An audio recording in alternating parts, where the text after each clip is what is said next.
I'm Will Richards, and this is The Dash, an insight to the success story of people from all walks of life in their chosen field, from your average Joe to people in the limelight. If you're looking to level up, stick with us. This just might help. If you get a client and you understand what they truly want to represent from a deeper memory perspective, and you translate that personality onto their body, it's one of the most amazing things you can do for someone. And he said, well, you're not in the tattoo business then, you're in the psychology business. And then that was it. As soon as I realised that in reality, and that's the whole reason that like Co-Create started as well. Okay, I want you to come on a little journey with me now. I want you to get back into the shoes of Mike that was 18, 19 years old. I want you to stand next to Tom and tell, visually in your mind, 18, 19-year-old Mike, that his artwork one day is going to be alongside Damien Hirst and Banksy. Alex Hormozy quote, this is perfect. He goes, if we only listen to our own advice, we'll be a lot further than where we want to be. And I was like, that's so true. Like, everything around life stops us from listening to ourselves, and not enough of us actually truly listen to what we want.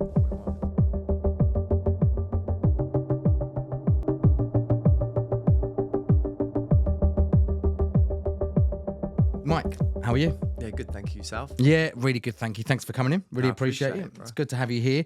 Mike's an old friend of mine, but also a fellow creative in a slightly different field to me. Well, a very different field, but we're all the same wiring in the brain, slightly off. So take it from the top. Let's discuss a little bit about who you are. You've created some brands. You are overall, is it right to say, an artist? Yeah, do you know what? It's funny you ask that question, because people always say, what do you do? And I am an artist, and I'm a tattoo artist. We're also currently working with tech, and and other different realms. But essentially, I am an artist and a designer. I design a lot of things.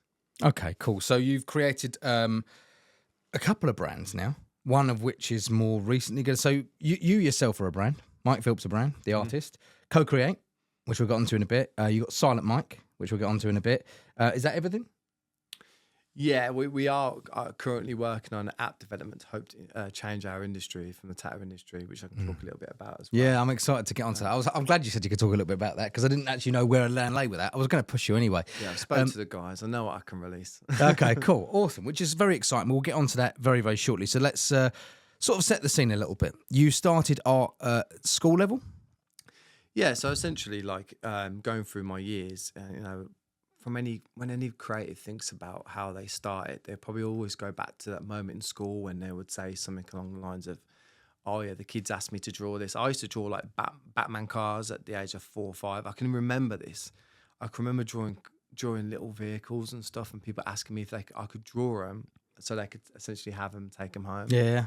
And then going through school, initially in school, that when I passed art, I had an obsession not only with art, but I loved maths, which is a weird thing, I think, for most people to say, but the mathematical equations and the answers and the algorithms that came from it just excited my brain as well as art.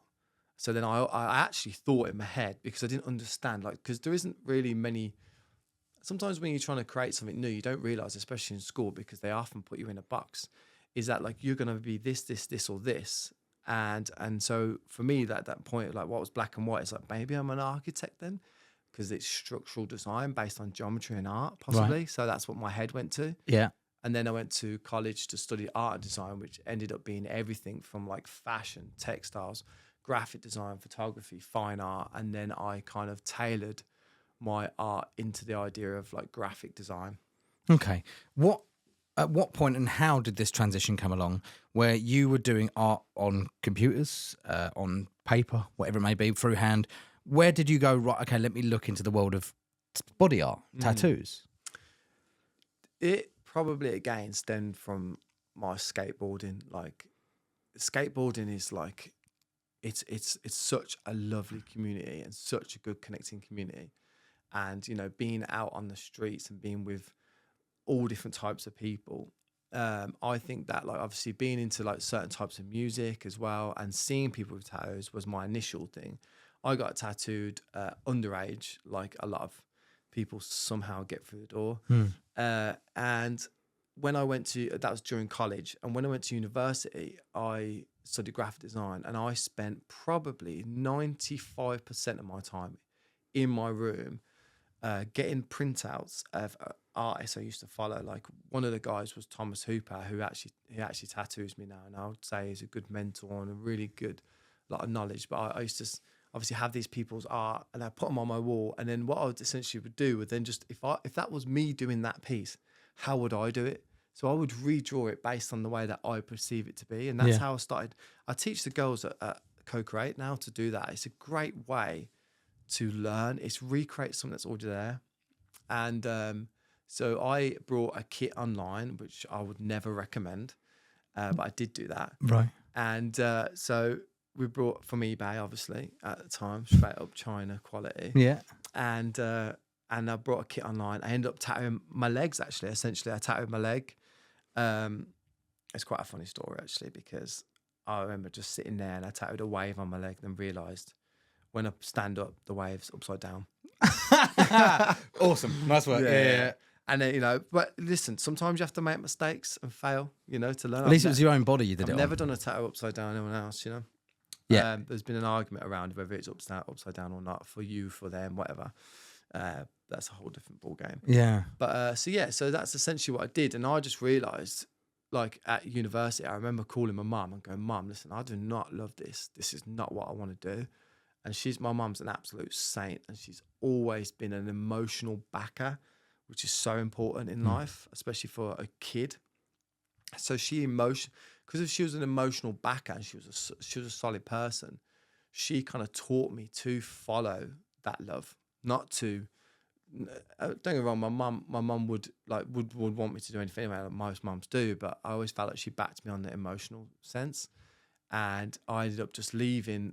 I think it's like 8 months in, and within 3 months, I was still 18 technically. I'd got my apprenticeship in Birmingham. At your first ever tattoo studio as such? Yeah, the first studio. It was a good foot in the door. I always say like a foot in the door is a foot in the door. And, and what's amazing about my old boss actually is that I saw him years and years later, and he was so kind, and he was like, "Do you know what? I'm so proud of you. I'm so proud that you did this and that." And do you know what? That's a really good egoless thing to do, because our industry can be quite ego central, because of the fact that probably you have to be quite confident and overly confident, because you're marking people's skin for life. Don't get me wrong, it's changing. There's some really great people in there, and but at the time it was just really good to hear like a real honest opinion about someone that started with them.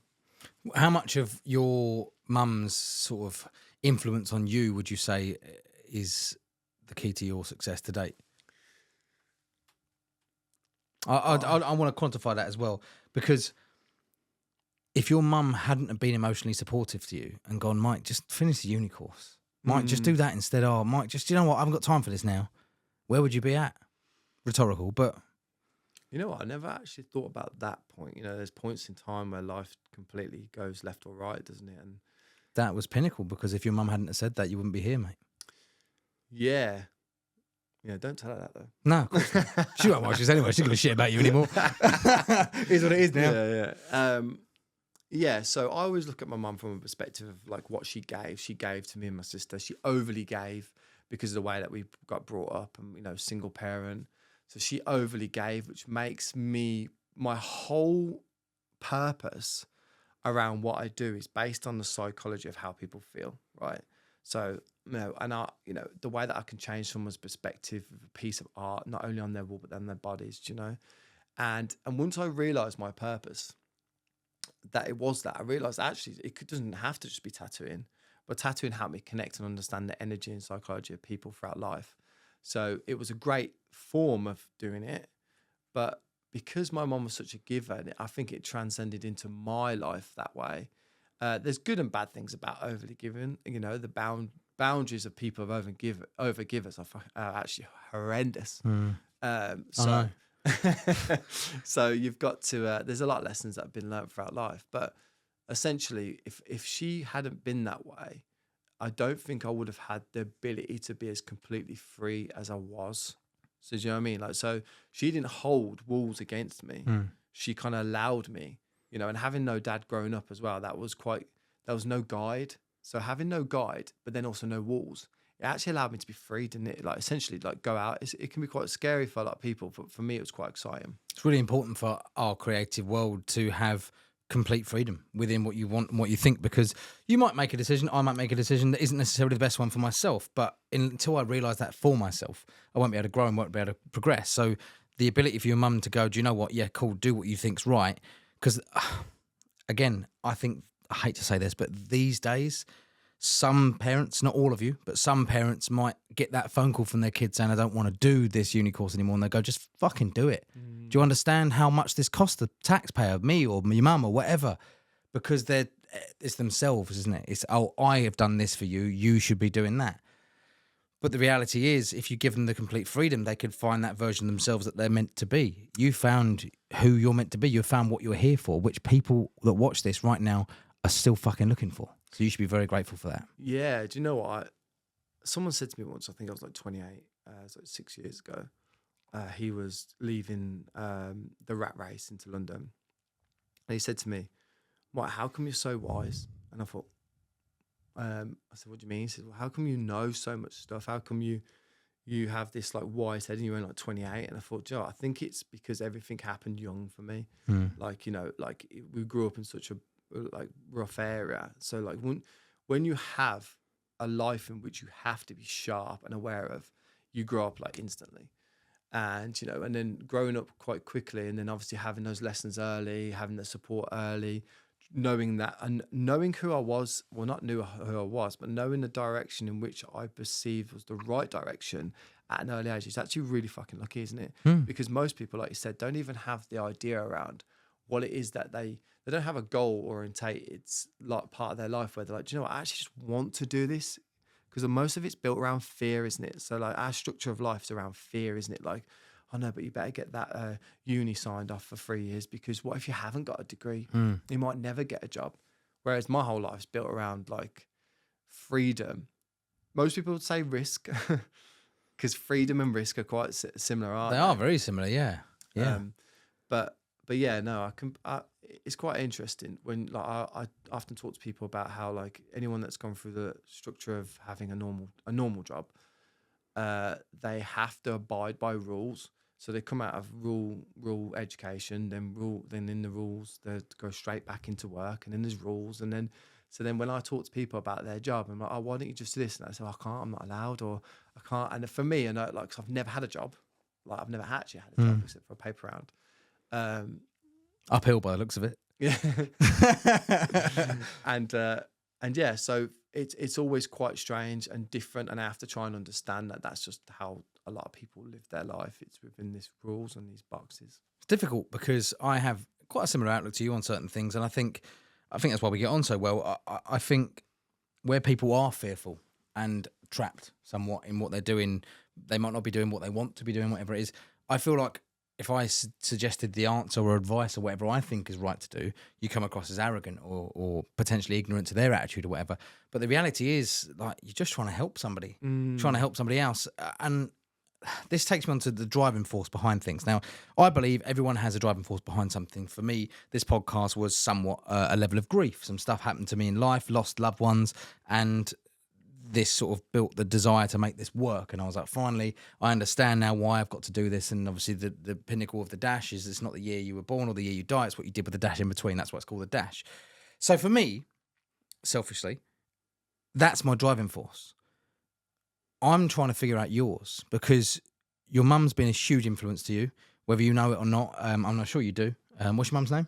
June, well done. Great work. And pat yourself on the back.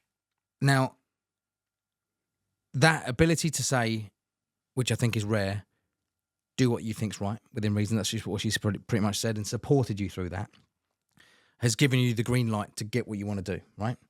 What do you think's given you the drive to get to the top of your game? That's the difference. You've gone through the gate, green lit, go. You could have just gone, I'm going to earn a good living. I'm going to be a good tattooist. Every piece of art I do is fantastic. You've hit the roof, right? I know you're modest, but you've hit the roof. So what has driven you to go, I fucking want everything? What's the driving force behind that, do you think? There's a few things about it. There's two obviously components to that, and one being understanding purpose. So a while ago, like obviously we both know our friend Will Polston runs a mastermind, and I was in this mastermind with a guy called Andrew Priestley, and Andrew said, "Tell me more about what you do and why you love it." And I said, "Look, if you get a client and you understand what they truly want to represent from a deeper memory perspective, and you translate that personality onto their body and match it with their personality, so it's the ultimate art for their body, and then you make them feel amazing, you make them look in the mirror, you make them change the whole perspective, they go about each day in a different way, and they love life differently. It's one of the most amazing things you can do for someone." And he said, "Well, you're not in the tattoo business then?" And I was like, "I'm in the art business." And he went, "No, you're in the psychology business." And then that was it. As soon as I realized that in reality, the purpose isn't tattooing, because everyone thinks what they do is who they are, but it's not. And that's the whole reason that like Co-Create started as well. Because it was literally 2 months before Co-Create started. Co-Create, collaborative effort, not I create. And it just all came together in that moment. So that is one key important part. The other part is probably the idea of never being good enough is one of the biggest drivers for anyone like me. And not it obviously stems from like childhood stuff as well. That whole anyone that has gone through something from a hardship perspective will obviously have the same ability to drive. You could utilize that energy on a driven perspective rather than be hard done by. And there's a switch in life, isn't there, between someone that perceives the glass half full and someone that perceives the glass half empty. They could have the same background, and I'm not sure what that switch is, because people that grew up where I grew up, some of them are either now like they're obviously in prison, or they're not doing much for themselves, or they're just living, like you said, a normal job. And what is the difference between me and them is a question in which is, it's really hard to often answer.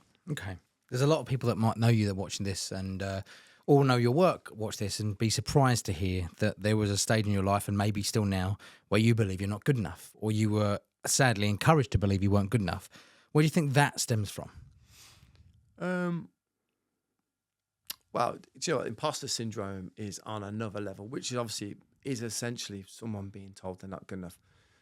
Where it stems from, probably, if I'm truly going to be honest about it, it's probably just from the traumatic experience of just growing up as a young boy without your father in your life, and and being shoved into a council estates, areas, having to wake up and be sharp as quickly as you can. You know what I mean? Like, so, essentially, when you don't have that kind of guardian in your life from a masculine male role protector, that for a boy I think can be quite difficult when you first start, because you're not actually sure what you're meant to do. I think you're not actually sure, what way you're meant to go. So when I was obviously, this is where the silent mic comes from. The art side of it is, when I was younger, I didn't even talk. I didn't speak. I rarely speak, which is so ironic, because if you know me now, he doesn't shut up.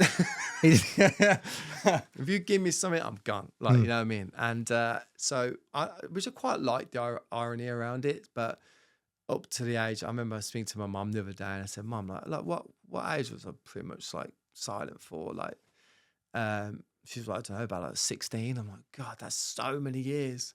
It's mental. And it wasn't that I was silent. It's just that I didn't, like, you would have thought I was silent if you didn't know me.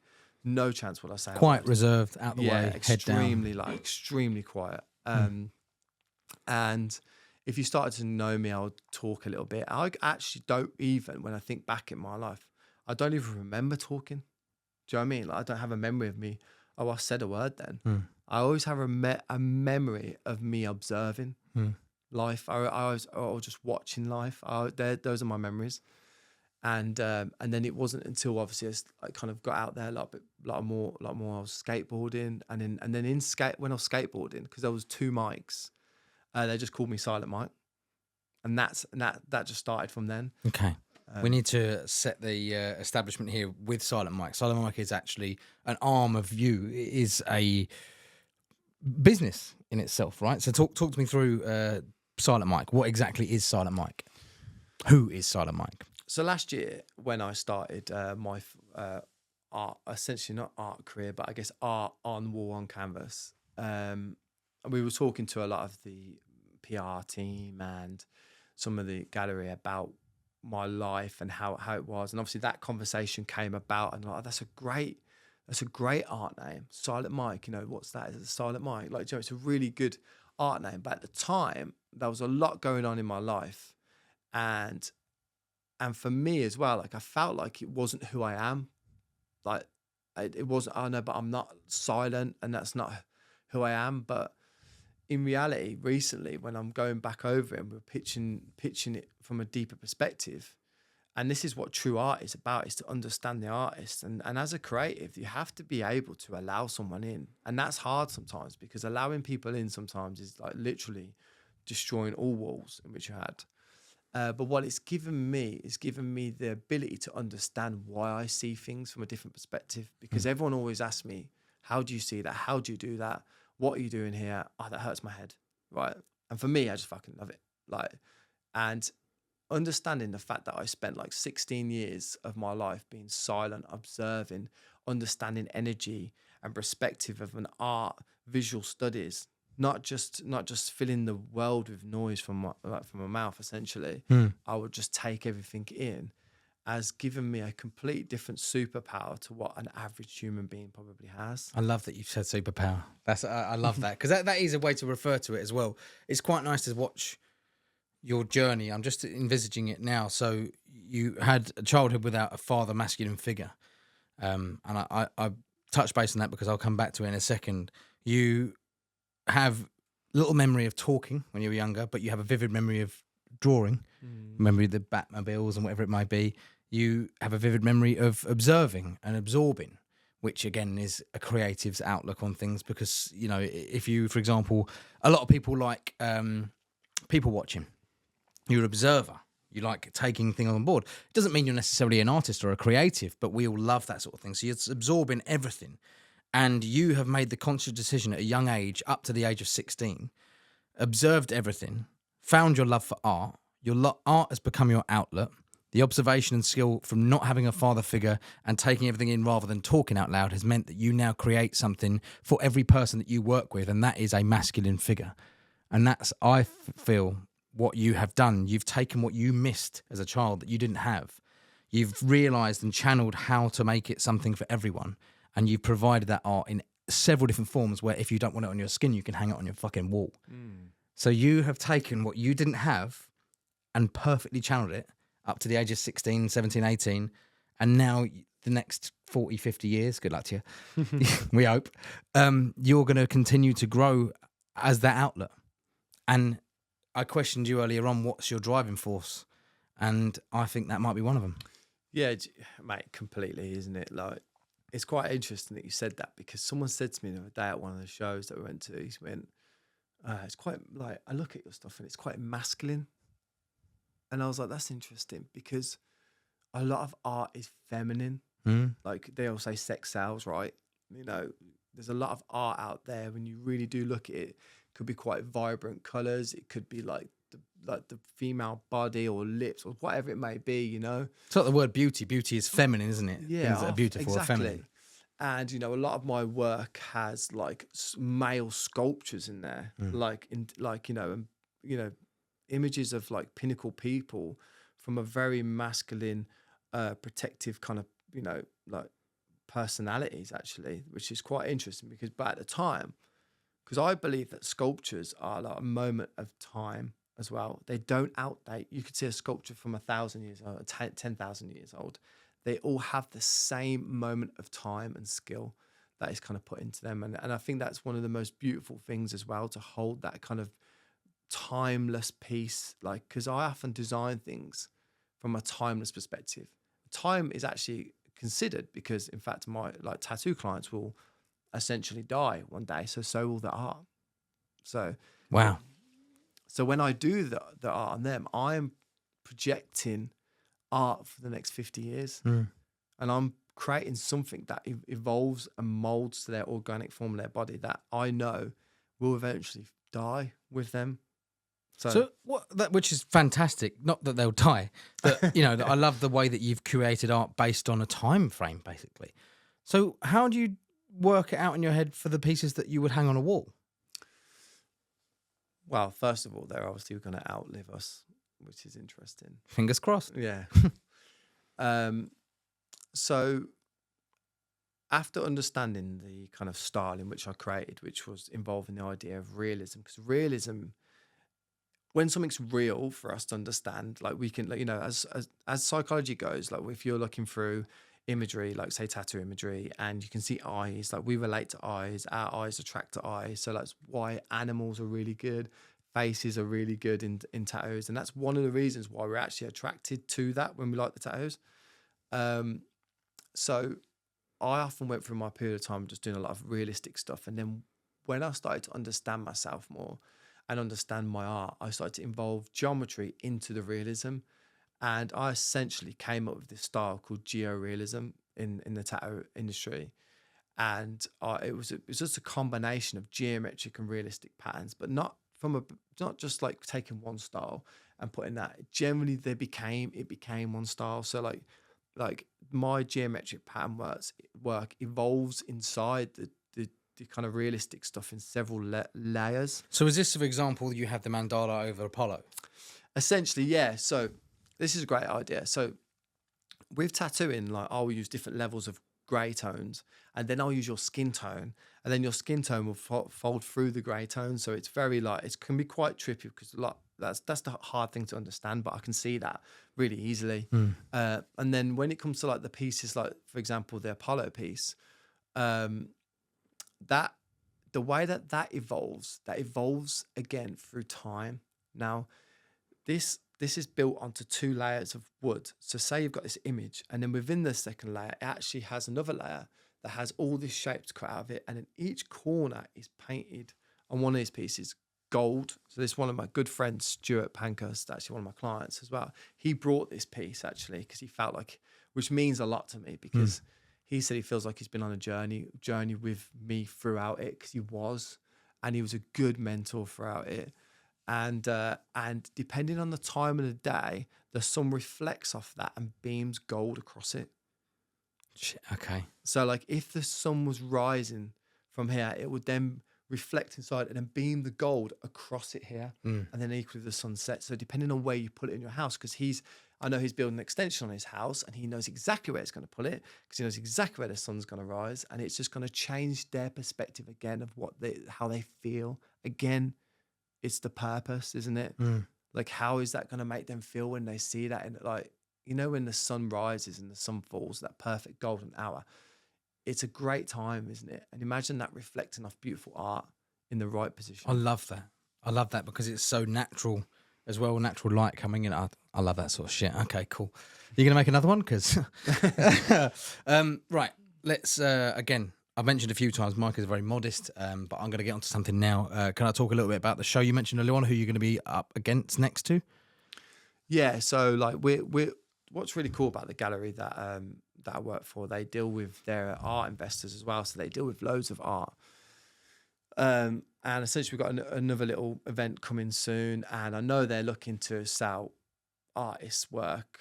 I know they've got like Banksy up there and whatnot. And for me, just to even be anywhere near people like that is such a great achievement. Like any artist will tell you, if you're on a wall next to Banksy, let's say, that's just a great achievement. Whether you sold anything or not, that's actually what a true artist, all we really want. So, that's the great thing about working with Grove Galleries, that they work with a lot of great art.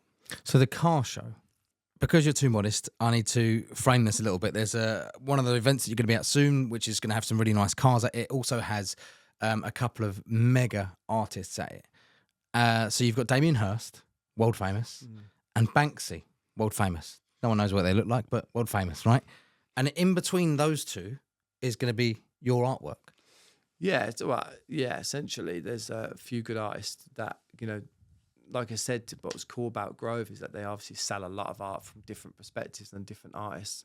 So it would be really cool to say, like, oh, we're taking these amount of pieces, we're going to sell this, and this. And I thought, oh, that's fucking cool that they're going to try and sell those pieces as well next to my art, which is absolutely awesome. I mean, they do loads of stuff. They're really good at like connecting with clients. They're not just a gallery. They go out on their way to kind of like connect with clients and other perspectives of life, such as exotic cars and luxury items, where people might want to invest a lot of their money in. But equally, art is one of the greatest investments of all time as well. Yeah. If you actually look at it from a perspective from the stock market, it actually outgrows the stock market as well. Really? Okay. I want you to come on a little journey with me now. I want you to get back into the shoes of Mike that was 18, 19 years old. You were 18 and you started at the tattoo shop in Birmingham. What was it called? Ultimate Art. Ultimate Art, right? Big up them, right? Because obviously a starting point for you. Ultimate Art, 18 years old? Well, it was 3 days before I was 19, so yeah. Right, okay. Well, 18 years old then, Mike. 3 days before 19 years old, and you're working alongside someone that now is an old mentor of yours, really. What was his name? Thomas Huber. Tom, right. So I want you to stand next to Tom and tell, visually in your mind, 18, 19-year-old Mike, that his artwork one day is going to be alongside Damien Hirst and Banksy. And I want you to just fucking enjoy that for a second, because that blows my mind. Some people will never in their life experience that feeling, that you can just say it in your head. Your artwork that you started when your journey you started when you were 18, 19 years old, younger than that, you are now displayed next to two of the world's most famous artists, and your artwork is on par with theirs. I wouldn't say on par, but you wouldn't, because you're too modest, mate. If it's hanging on the same wall, I'll mate. say completely better now. On par, they're shit. Damien, what? Caption for this: Damien Hirst is shit. No, that's not. Let's not. No. Yeah, Thomas Hooper, for example, he's someone that I followed from he's an artist and a tattoo artist. He's a really, really cool guy.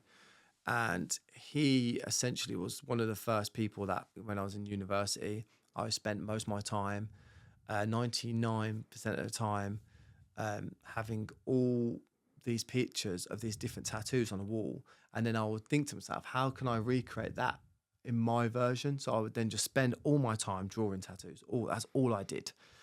Did not do any work really. A little bit maybe, who knows. And I remember, like, this is how obviously the tattoo side kicked off from me doing tattoos, from getting tattoos to doing the tattoos, was me buying a kit online. And I'd never advised this, but that's what happened. And I went on eBay and, it looked right. That looked good, from China, even perfect. Placed the order. $8.99. Yeah. And so essentially I got this tattoo kit, and the way that I set the tattoo machine up, the thing is, like, so this was 16 years ago, so YouTube wasn't as insightful as it is now. Did it even exist? I don't even know. I think it did, because we had our little first skate videos on there that we tried to make. Cool dudes. Yeah. So look forward to finding that channel in the archive somewhere. I've tried a few times. It's quite difficult. So I didn't really understand what I was doing, obviously, but I had a few tattoos, and I was getting a few tattoos at the time. So I would spend my time then start asking questions. So for me, asking questions has been another pinnacle point in my life. It's just consistently ask questions. And I would ask loads of questions by the guy who was tattooing me, then go home, try and set the machine up, and then I would try and tattoo myself. And I have this, it was a great memory. I was sitting on the bed with my knee up, and I was tattooing some waves on my leg, and I stood up and I was like, it's upside down, and I was like, Right. and I was like, Upside down for who? yeah, for the world, isn't it? And that's a good question, in our world, because people often ask about having it for them, but in reality, it is for them. And to create a tattoo that's for them, it has to be visual to the rest of the world, because you are visual to the rest of the world. And I always believe that has to face the way that we live our life, which is obviously the way that we stand. And since then, I've had them lasered off, and I've now Tom Super, like I said, awesome artist, has practically covered my legs in cool geometric pattern work. But that is where I first started. But so I remember saying to my mum, I remember calling my mum up, like I can just vividly remember this, and just telling her, like, look, mum, like this ain't for me. I don't love it. You know, I don't want to be in this position. I'm going to university and hating every day. So she said, this exact line that my mum said was, if you don't love it, then come home. And I thought, God, that's so deep. It's giving me chills now. Like, for someone to say that to their kid, like, because that's kind of what you wanted to hear. Well, it's projected me from this perspective now, hasn't it? To, like, if I don't love it, then it's not right. You know, and a lot of people are doing things in which they don't love. I think there's a lot to be said that, sadly, not all parents, but some parents out there and guardians and people that are parent figures in other people's lives, or just sort of moguls or whatever they might be to these people, they might say, no, stick it out. No, do it. No, you should stay there, whatever. And you could completely fuck someone's life because you are evidently now on the path you're supposed to be on. If your mum, June, well done, June. If your mum hadn't done that, I don't know where you'd be, but I wouldn't have you on here. You'd be a nobody, mate. No, I'm joking. But if just a slight change in sentence. Well, if you're not sure, think about it. Just a slight change. Oh, well, maybe I'll stick it out then. Maybe I won't come home. You know, and home at the time was Brum, wasn't it? Yeah, Birmingham. And that led on to your first ever tattoo job as an apprentice. Yeah, so essentially, like, I mean, I knew what I wanted to do, which is extremely rare, which I'm fine. Everything around life now, I'm realising, actually, my life was quite extremely rare. Like, it's quite rare. Rare to know what you want to do, rare to be focused at a younger age, and rare to have a good perspective on life. That's rare. And I remember, like, obviously doing these tattoos, and I knew I needed an apprenticeship. I wasn't stupid. I was still young and stupid, but I knew I needed to get into a studio and just get my foot in the door. So as soon as I quit uni, I applied for apprenticeships, and obviously then I got my first apprenticeship 3 days before I was 19, which is awesome. And I've never really actually had a job. I've gone straight from there and straight into this world. So let's talk about the trajectory of how this worked. You did art at school, art when you were a child. You studied art at school and something at uni that you didn't stick with. You came out of uni, came home to Birmingham at the time. You got your tattoo apprenticeship job. And then from there, what was the next step from there? From my apprenticeship? Yeah. Well, I learned as quick as I possibly could with the tools in which I had. And I always had the idea that, looking back, and I don't know where it came from, but the environment has to change for growth, has to change for growth. So then it changed, and I worked in the city centre for 3 years in Birmingham. It was really good because the shop was brand new, had no marketing whatsoever. So then I was like, I think it was a 1 year on, I might have been like 20. And I remember going, okay, so I'll start this job. That they've got no one's walking in, nothing. And again, things like Instagram wasn't that big. Like these tools that people have now are absolutely shocking compared to what you did. But it gives you such a new value of learning and selling. So like, the problem with us as creators is that we essentially have to sell ourselves, which feels sleazy as fuck. It's hard. It's hard for people to sell themselves. But the way that I try and help like the girls at Co-Create understand that when they're selling their art, it's not that they're selling the vision of what someone truly wants. And half the time, people from a tattoo perspective aren't really sure what they want, so you have to understand them, which is the difficult part. But I spent 3 years at that studio, and it wasn't always the best environment there. Some funny stories, absolutely funny stories, just the fact that it was in Birmingham city centre. Do you know what I mean? And some of the characters that walked in there were some funny characters. So I'll let you say them. I don't want to. I remember this one story. I'll tell you this story. So I remember one story. So where the studio was, there was like a worktop bit, and you had to kind of walk through the middle. So when people come in, you just saw that upper half. And there was this homeless guy that came in before, and he had this really squeaky voice, right? And I was in the back, like kind of tattooing, and I think the owner at the time was sitting down on a couch. So again, he could only just see his chest upwards. And he goes, "Can I use the toilet, please?" And they're like, "What?" And I'm like, "Can I use your toilet, please?" And then the owner went, "Sorry, no, it's for Customers only, isn't it? only." And then he turned around, walked out, and he was just like butt naked underneath. You wish you said yes now, right? Oh, I wondered why he needed the toilet. So maybe that's the accident, right? Well, it's got to be a clinical place back there, isn't it? Do you know what I mean? Yeah. So there's some stories, but they make you who you are. Like there's loads of stories there. So, but at that point, I had to understand, and because Birmingham and like I obviously I'm so proud of where I've come from and how hard a lot of it is and how tough people are in Birmingham. It's great to be around. A lot of people wanted something for a lot less. So you learn to tattoo quicker, you learn to evolve yourself. And then at the same time, you have to keep trying to sell the idea of like something that's new. And people often don't like change. And that took me a long time to try and change people's perspectives of how this whole georealism, like people in my designs just to go, "What's them white lines?" And I'm like, well, the white lines are like skin. So your skin comes through, and they're like, I don't get it, because they don't see what I see, and they. Yeah. So just to put this in perspective for some people that might understand it, sometimes you don't. If you were drawing a straight line, correct me if I'm wrong here, because we talked about what we could do on my leg, right? Yeah. If you wanted to draw, you mentioned earlier on a wave, right?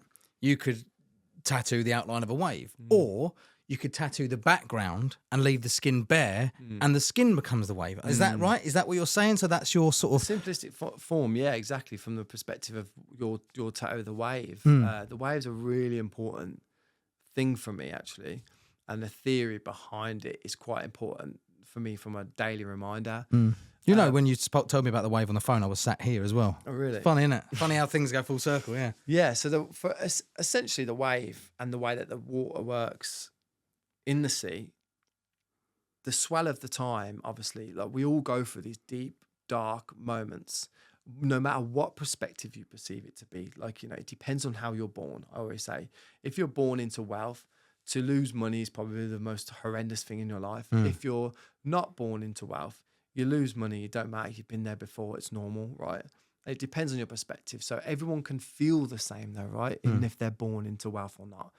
And so everyone has their own version of their swell, them dark times. But often you notice without the sad times and the dark times, you wouldn't even understand the perspective of how to be happy and fulfilled.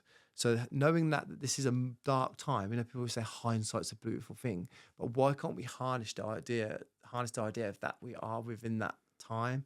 And that's where that analogy comes about. So when you're in a dark time or hard time, you know that something's coming. Like I remember when I started the artwork, I had to stop tattooing a lot, and financially that kind of killed me for 3 months. But I knew that this is just a hard time. And when I signed the contract, because I finished and completed the first exhibition, then the money will come, and then it'll be the wave. Essentially, the wave is coming, and understanding how dark something is can also put in perspective of how big the wave is. Because then often, the darker it is, the bigger and happier it is after. And I know this is a very dark example of it, but a tsunami, a natural tsunami, obviously the water gets dragged out, everything just disappears. You feel like you're losing everything, but that's the biggest sign of something big fucking coming. I mean, sadly, in the real situation, run or swim, whatever. Yeah. But in the metaphor, it is what it is. You so if you visually think of like the rip curl sort of wave, if you're in this lull, this horrible fucking bit, there's a mad way, and that's what you're saying, right? Essentially, yeah. So Robbie Williams once said, "Without the lows, there'd be no highs." that's true. Yeah. And I'm loving angels instead. but yeah, but then going back to the technicality of the tattoo, and yeah, like skin is also art, and making the skin art is, you're seeing it a lot more in new age tribal work where they kind of black areas out now and they leave skin to become art. You're seeing it more, and I think it's awesome. It's becoming more and more pronounced in most, I mean, I was watching the England game last night and I saw Joe Hart doing a commentary. He's actually getting tattooed. I think it's by Matt Hanamantra, a guy in Birmingham actually, and yeah, so he's getting, like, I think he's obviously got a lot more tattoos. You just kind of see his arms at the time, but a lot of that is like heavy black work and then leaving skin. A lot of people are getting stuff like that. So you've seen this? Is that going to be part of something? I imagine so. It might be part of something more because he often does a lot of big work. I think it's funny when people get tattoos, they always think that, like, when they first start, they think something small is small. Like, even when clients of mine get like half sleeves, that's small to me because I'm looking at you as almost like a figure for the rest of your life. Yeah. Like, I have to plan out the fact that that's not going to be a half sleeve. There's no chance you're going to end your life with a half of your arm done. Right. So you think anyone goes, I want a half sleeve, that's it, they're going to finish the rest of it? Yeah, and even if they don't, they want to. Yeah. They sit there and ponder about it all the time. The problem is with tattooing, there is a level of luxury to it. Obviously, they're expensive, and obviously the better artists they are, the more expensive and longer you have to wait. But anyone that gets a really good tattoo and a great experience will know that there's no way they can ever change that now. They have to continue with that. Yeah. So speaking of wait lists, you've got quite a hefty one yourself. So this is filmed in, is it June? It's June now. June 2024. And you're booked up for a year now. Yeah, essentially nearly a year. In COVID, it was crazy time actually, because when COVID came out, when everyone came out of COVID, everything boomed, didn't it? And a lot of our industry is still living off that boom because, well, not living off, but living off the idea of it, because I know artists were just blocked out, like they couldn't even do anything for like 3 months, and fair play to them because they needed that. And then obviously, like, the economy at the moment isn't the greatest for anything from a luxury item. I hear that art as well, that's not doing the best, and that watches have just dropped heavily. And tattooing is in that market as well. And now a lot of people, apparently, like, I get all this from Fran. Fran's like my lieutenant. She knows a lot of artists. Right. Especially new age. I'm more of the older or like bigger, like London, like America, New York and stuff. She says that there's a lot of artists that are some of them are looking for second jobs.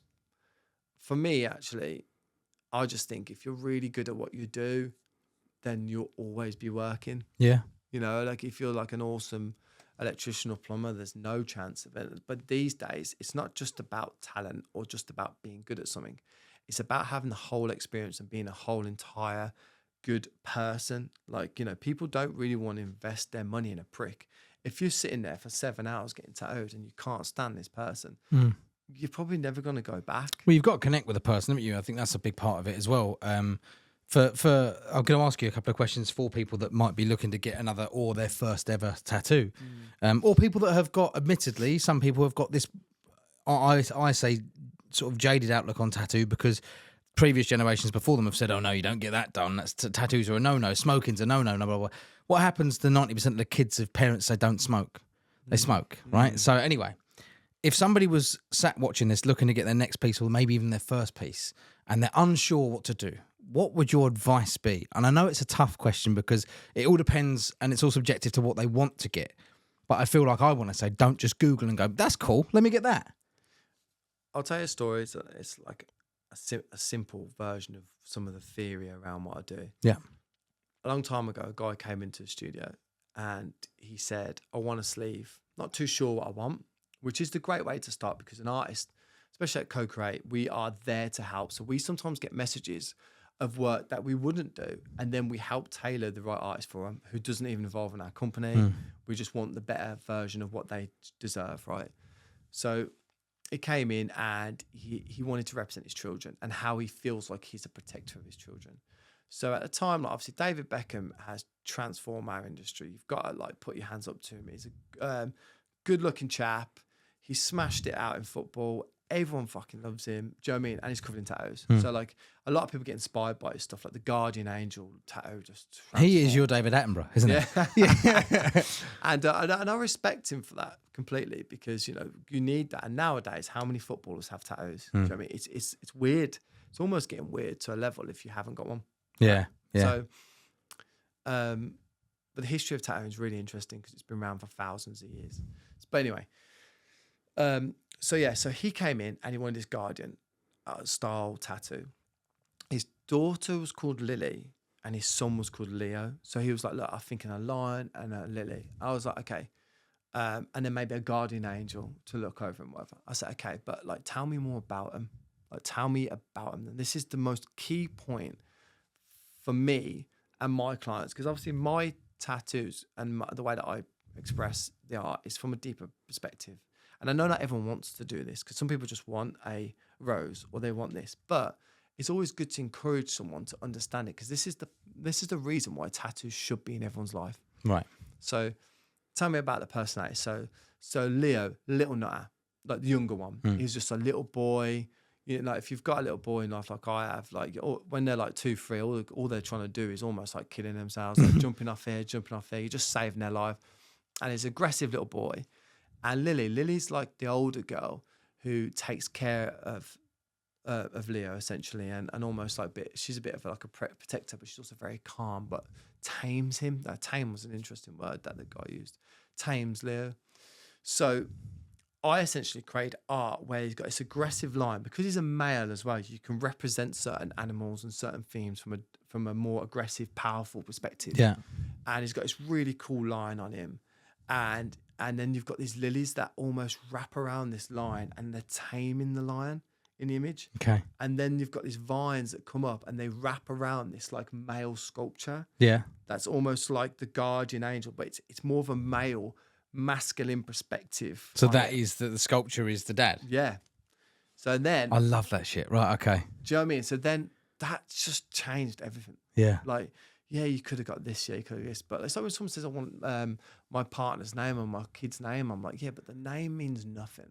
So you tell the story basically. Yeah. Because you could have got lilies, you could have got a lion, put them together, looks nice, yeah, cool, looks like, even, realistic and all that sort of stuff, looks fantastic. But what you've shown there is, all he has to say is, the guardian angel is me, or, this is me and my 2 kids. People can go, oh, I see, so you're this, and then the girl obviously calms the boy down, and you can see it visually. I love exactly. that. People could look at it. See, the best, I like to say, like the best version of it is that it looks amazing. It looks like awesome art. It appeals to everyone and yourself. But then when you hold the value of the story into it and you portray it to someone, it just absolutely blows their mind. And that is the difference, I think, for me. Is like, you can do a really cool, realistic tattoo and you can make a lion look great.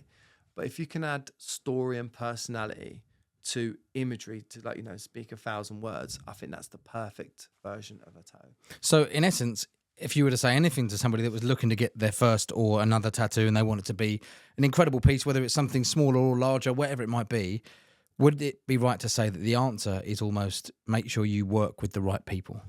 Do you know what? That's funny you say that because the truth is, yes. Like, I mean, I went on a tangent then, didn't I? But in reality, like, you need to find the right person, which is very difficult. And that is why we're building an app. Essentially, I'm working alongside some people who have worked with some amazing companies who are the whole part of this team, this tech team that we're developing an app, which essentially co-creates process and my vision of how a tattoo can be. But not just that, it can also help you just find the perfect rose or whatever, and then help people essentially create the perfect tattoo. Okay, so this is, without giving too much away, this is a system in which people can put out into the app what they think they want, and the app can say, well, here's a good avenue for you, and you might be able to find the right artist or the right designer or whatever it might be. Is that right? Yeah. So like I said, like, because obviously this is like this is going to be released very soon, and obviously there's a lot of stuff in it that the industry doesn't have yet. So I can't talk completely openly. Of course, about it. But it's Tinder for tattoo artists. Is that pretty much it, right? With lots more detail. So the truth is that that's the heart. The world has problems, and if you solve a problem, and then that's awesome. So our problem is what you just asked me. I don't know what I want. So we need to help people understand what they want. A lot of people believe that they should have a lot more. So we've created a structure that helps them question what they want as well, and also find who they want. Do you know what I mean? That's so important. There's other questions that are quite deep, and we're going to use a lot of stuff around AR technology. I don't know what it will look like on me or how it will. And also that question, I don't know what it look like on me. It's like, do I want color? Do I not? So then that question then stems into like several questions like, do I want color? Do I want not? Do I want this style? Do I want that style? How is it going to look like me? Because fashion's important, because the tattoo is an extension of someone's fashion. 100%. It is fashion. Yeah. Art is fashion. Exactly. So that's the point. So that tool, it's not just a tool, it's how you're going to develop the tool and help them bring the idea of the questions of what I actually truly want. Using the tool to find out what you truly want is actually what it's going to be. Amongst that, it's also like a great place for artists to grow from a business. We're actually creating secondary levels of revenue for artists, which is things that I can't reveal. Those things I can't reveal just yet.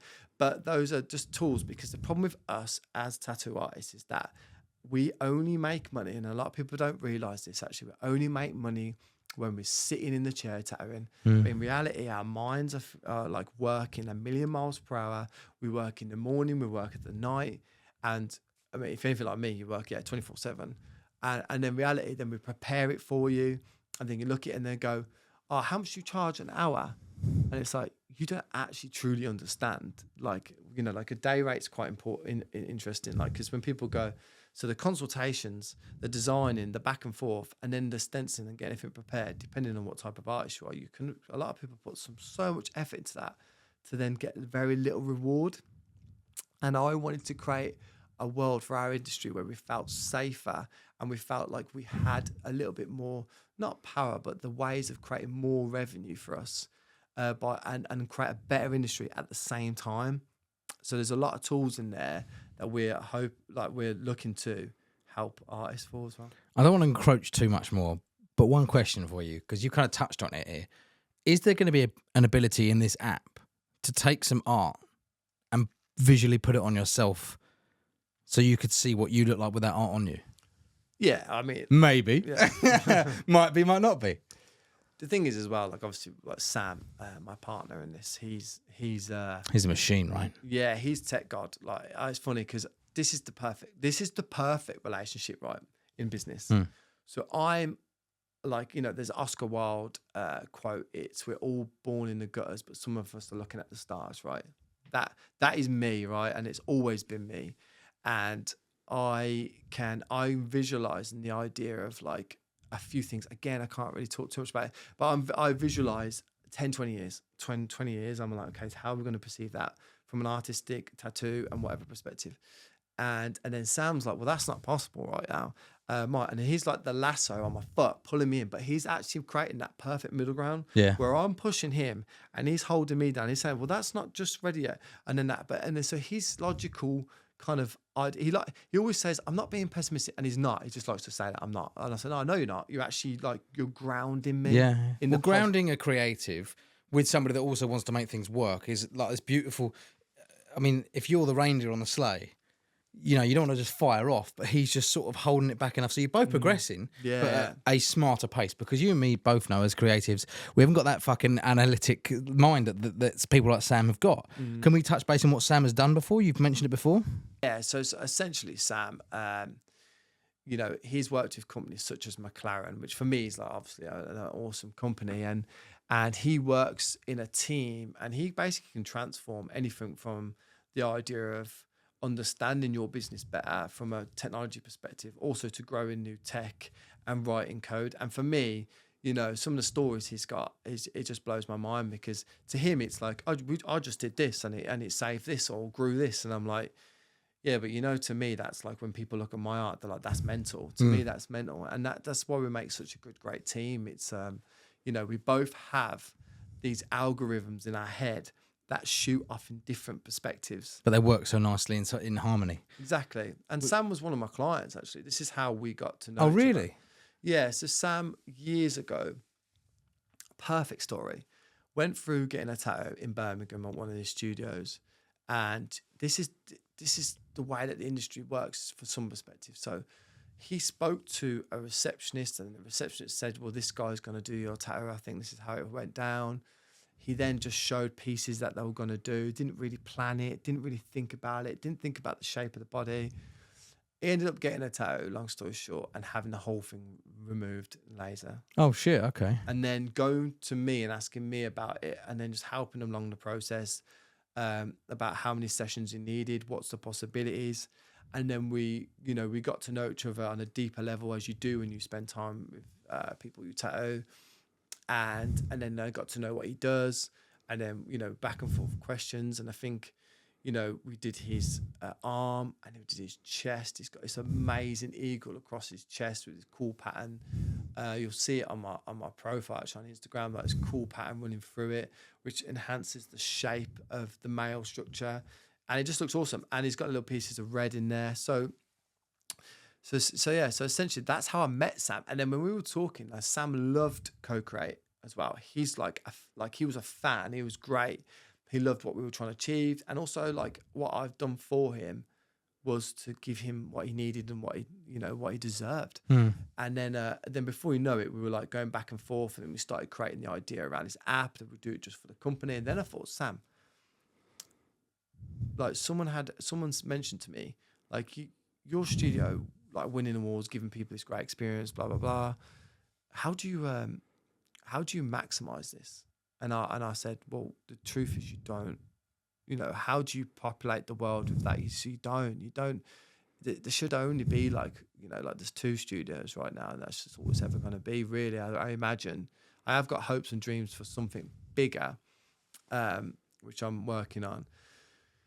But we want it to be almost just a pinnacle point. And I just realised, in reality, for it to become bigger, you need to into a mass market in a good, positive way. It's probably utilising the idea of technology. And that's how me and Sam's idea started to spark off to create this idea around making this for the masses, and not just for the studio. So this is right to say that your attitude and your outlook on the artistic and creative world, specifically in tattooing, is what is embedded in this app.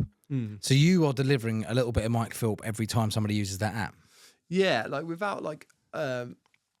You're too modest for me to ask that question, but that's what it is, right? There's what I've learned along the way, essentially. Like, so if you could, so for example, the company scale you have now, right? That the scale it is 2 studios, whatever. If it had no hindrance on you, and you could do 1,000 people a month and help them 1,000 times a month, you'd do it. Well, that's exactly the point. Again, it goes back to purpose. Like, what are you truly doing this for? Like, if we raise the industry, like, everything's going to be better. Artists making more money to give them more financial freedom. Clients knowing exactly what they're going to get, exactly how they're going to feel. It's actually something that, the thing is with our industry is like there's a few people now starting to do stuff like this. And obviously with any great idea, there's not just one person. There's quite a few people now starting to try and develop the way that we kind of create ideas or systems in place. But understanding the psychology is so important to changing something from a good tattoo to a great tattoo, a good experience to a great experience. I always said this once about the high street, and I was talking to some fellas who had a shop in Chelmsford, actually. I remember one of the managers, it was the old Zaga, and I said to him, why don't you change the experience in here and get like a coffee machine? Like, some of the trainers, like £1,000 resale, like the Air Jordans. I said, why don't you get like like a coffee machine in here, make an experience, book time slots. So if people knew they had to book a time slot, it kind of makes it more like unique and stuff, because it's building experience on the high street. 'Cause that's the problem with the high street. It's cold, isn't it? Yeah, it's cold. Yeah, and walk in, grab your thing, cheers, see you later, bye, done. Yeah, exactly. Because the staff that are working, they don't care. But if you're working to go and see somebody that cares in every aspect, like the guys at the studios, the hair salon, or your studio or wherever it might be, you're going there because that person, you go to the same person that cuts your hair every time, right? Yeah. Where'd you get your hair cut? Obviously cuts my hair. Nathan Jazdal, right? So you get the same because you've got obviously an old friendship relationship with the guy, but and he's a brilliant person, but also you go there because you can, and that's the connection you have.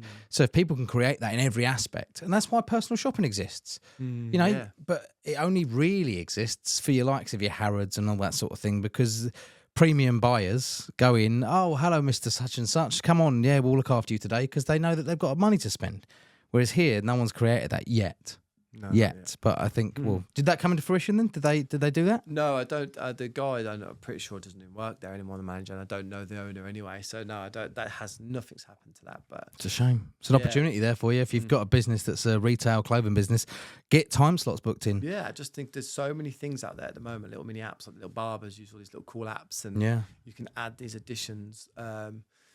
I'm not quite sure exactly, but I know if I spent like a day thinking about it, all these really cool additions that you could probably add to it. You've got enough to think about, mate. Yeah. All right? Because you were going down a route there. Hang on a second. Wait. Straight at the barber shop. I'm going to start. Yeah. Wait, maybe we should start some clothing. I've got to go. I've got to leave. I've got to start another fucking business. It's the greatest and worst thing about me. This is the thing, man, though. I love it, though. But this is the similarity between me and you. Your help is through your art, whatever. I like helping because what I'm talking to you about will help one person. If they help one person, jobs are good. And it might help 10, might help 1,000, whatever. But if it helps one person, that's my job done. So that's what I do, because I know that I can deliver you more than you would sit here on your own and deliver. So it's similar, because you can deliver someone's message like the Lily and the Lion better than they can originally think to do it. So you can drag them out. I don't want to take too much more of your time, and I also want episode 2 to be available soon, so we won't talk about too much more. But a couple of questions for you. Is there anything that you took on board in your life, or whether it was a book, a life motto? Obviously, Will Polston's masterclasses, mastermind. Sorry. Is there anything that you think completely changed your outlook on your business or your life, in whatever level, personal, business, whatever it might be, that you would recommend people look into? Do you know what? Like, someone said to me the other day, it's like, how come you know so many things and you've never read a book? So I've never read a book. You can't read, or? For some reason. I don't mean you can't read. Do you know what I mean? Because I'm audio. Yeah. Like, I don't take it in. I don't take words in. It's probably see why. Like, I never did take words in or speak words. So I struggle with taking in knowledge from words. So I love watching documentaries. Like, I love it. And obviously anything visual.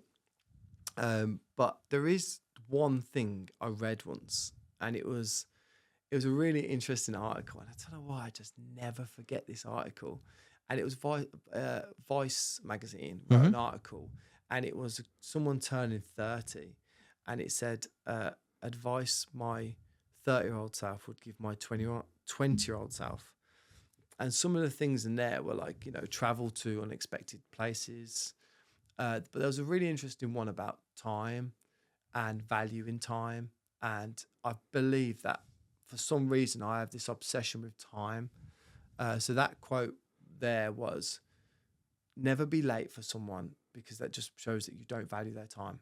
And then I started to observe the way that I would show up early for certain people, such as my mate Nathan, who cuts my hair. Like, I used to go there 15 minutes early, because I knew he'd be telling me something amazing, whereas flying to Japan or cutting like Liam Gallagher's hair tomorrow, like he's a here, there and everywhere, and it's awesome. And I really love his enthusiasm and humbleness about it. But there was like everything around time is really important for me, even from perspective of personal living. Like, in arguments with your partner, like, I just believe that like they're not you don't need to spend the amount of time dwelling, or the amount of time arguing, or the amount of time thinking about what if. There's a really cool guy that I follow, and I would suggest this to anyone. It's called Alex Hormozy, and he's really interesting guy, because he's another one that's gone through stuff to create like this wise attitude that he has now. Some things I often take are great, and sometimes I don't. But there's a really cool thing that once heard was, what would you tell your what advice would you give your 10 years younger self? So you know, what would you give your 20-year-old self, let's say, advice? And turned around and said, I don't like to think like that. I like to go to myself. So I close my eyes and I'm 10 years older. I'm 44. I'm 44 and I say to myself, okay, so if I had to do this again at 34, how would I live the way I want to live? What would I tell myself right now? You should be doing this. And then wake up and you're 34. And that's a much better way to live your life. Yeah. Yeah, just to live it without perspective of past. Because we can only see the past in our mind and the present is now. And often too many people think about what if, but that should never come into our minds. I like that. Because we have all got the ability to look back over the last 10 years and go, oh, I should have changed that. I could have changed that. If I could, I would change that. Well, we also know where we want to be a lot of the time. If you're fortunate enough, you will know where you want to be. So you can close your eyes, envisage, I'm 32, so I can envisage 42.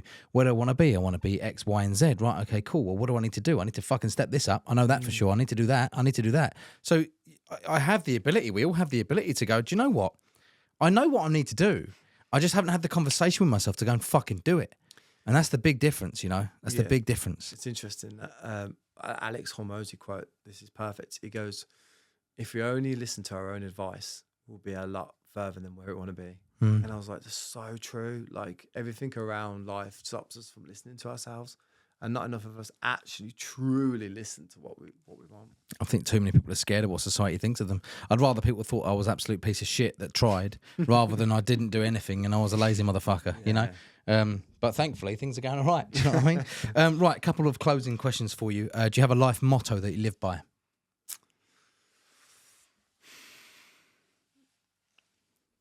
Well, might have to pause this one. Yeah, mate. No worries. Life motto. Or statement or way that you want to work it. Okay. So one of the things that has come up, and I think it was from that article that I read about 10 years ago. From Vice. Yeah, from Vice. Was nothing worth of value is rushed. And everything worth of value takes time. And because of the way that I live my life and exciting, I'm always excited and I get excited about most things. I always have to say to myself, nothing worth of value is rushed. It all takes time. And that's one of the most beautiful things to put me back into the present, because often people who are creative or entrepreneurs, we're always thinking about the future and not often thinking about the present. I like it. Okay, cool. So I've got something to finish on.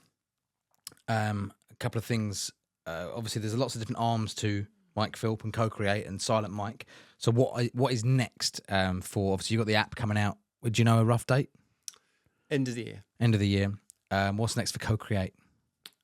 So Co-Create, we are building a team. There's 4 of us essentially now, but you know, I would love to keep growing that team, but it has to be the right person and the right personality. You know, because the way that we actually work in our studio is different to a normal studio. We actually work collectively, like we really do involve each other.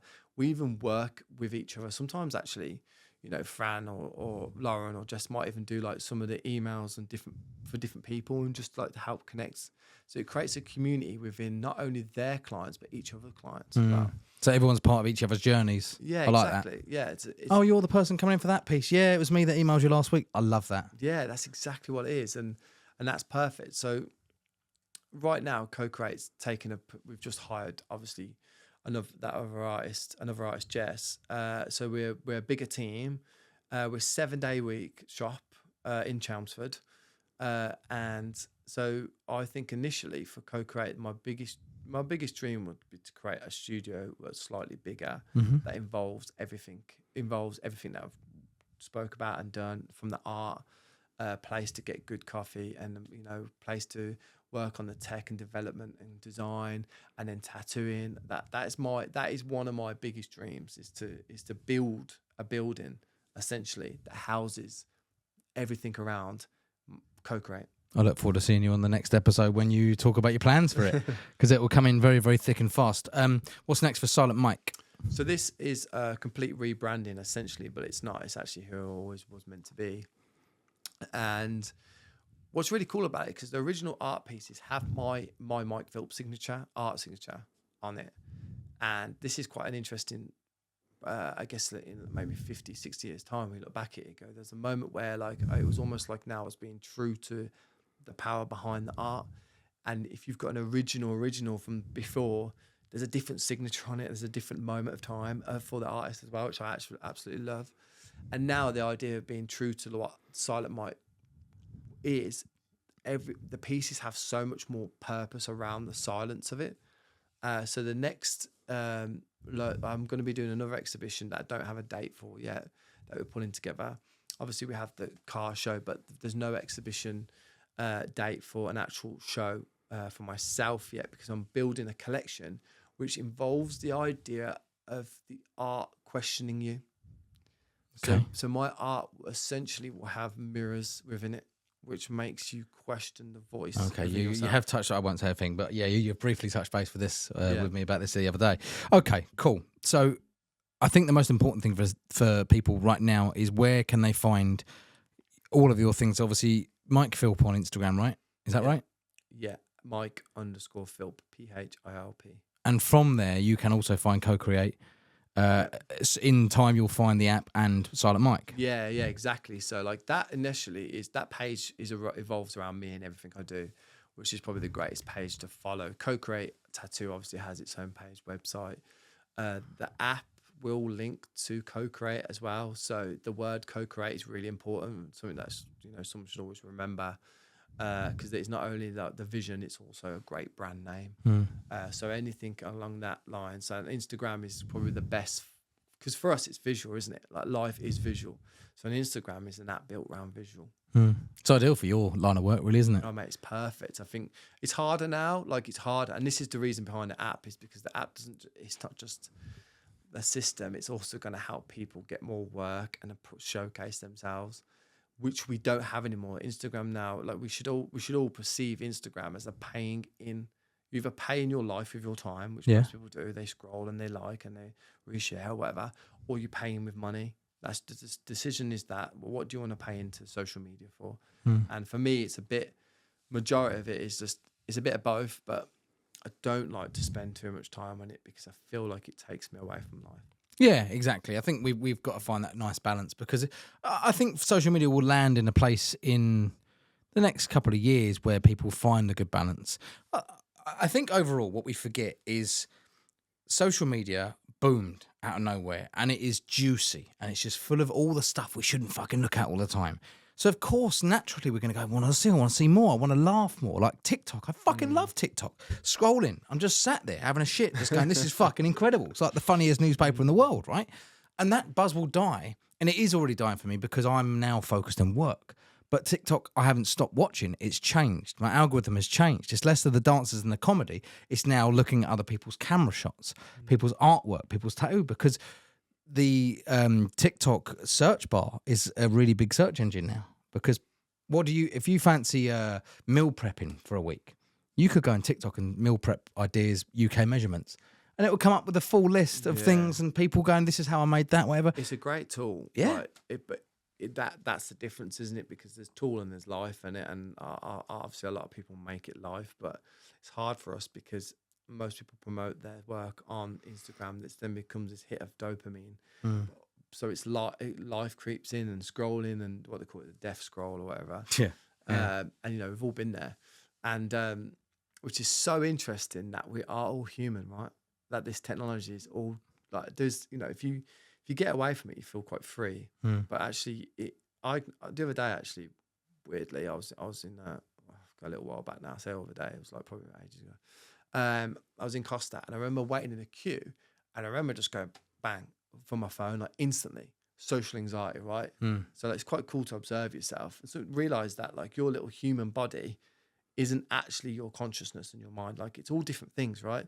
So I like to like just watch myself sometimes. Well, observe it and go, oh look, I just went for my fucking phone. I went to go on there, and I probably would have just gone through fucking apps and flicked them open, flicked them down, until a human went, what do you want? Instead of having these moments. So I feel like sometimes we're losing like really freeing moments, like just look up moments. So I remember once I was in Birmingham when I didn't use my phone as much when I was a skateboarder. I remember just standing there once, and I watched, it's so weird. It was so weird that I saw it at this moment. A crane actually snapped and broke a huge crane and fell across this whole work site.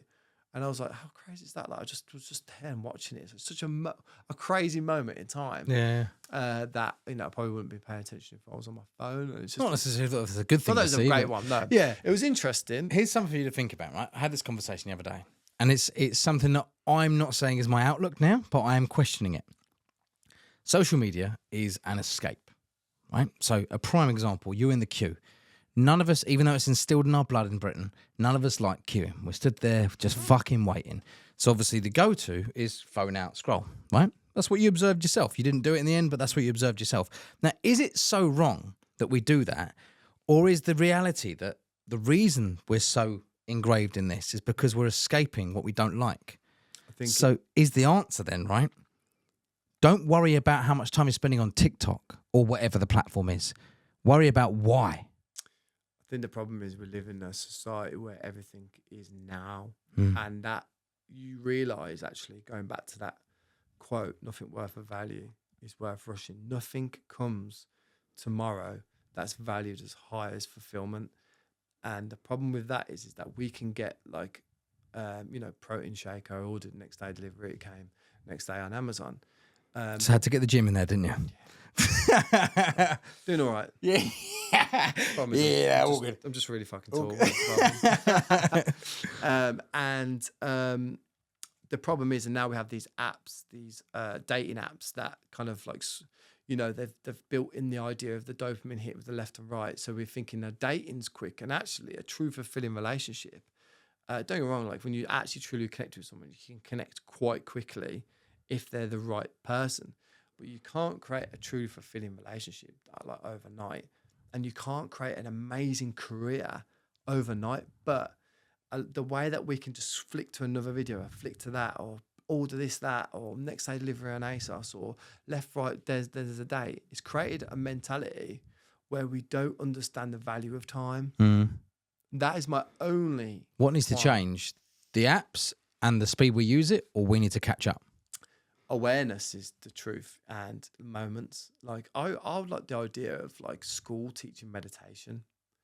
Understanding that thoughts are just moments that like pass through our head, and we just got where they come from, who knows, and where they go, who knows. Do you know what I mean? Mm. And understanding our brains a little bit better. So having mindfulness, I hear it a little bit because obviously my son's 4 now, and I'm seeing a bit about school, having conversations with teachers, and it's still very old school in many ways.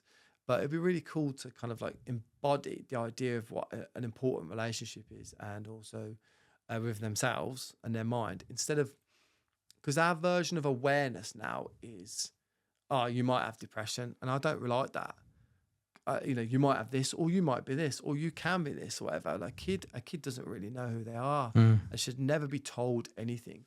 It's about just being at peace with your mind, and I think that's what, unfortunately, like it's hard for us to be at peace in a world that's forever changing. It is, mate. It's very difficult. Listen, thank you for coming on.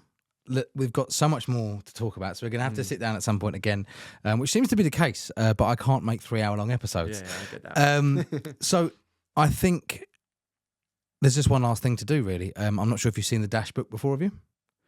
Well, I have now. Yeah. So this is the Dash book.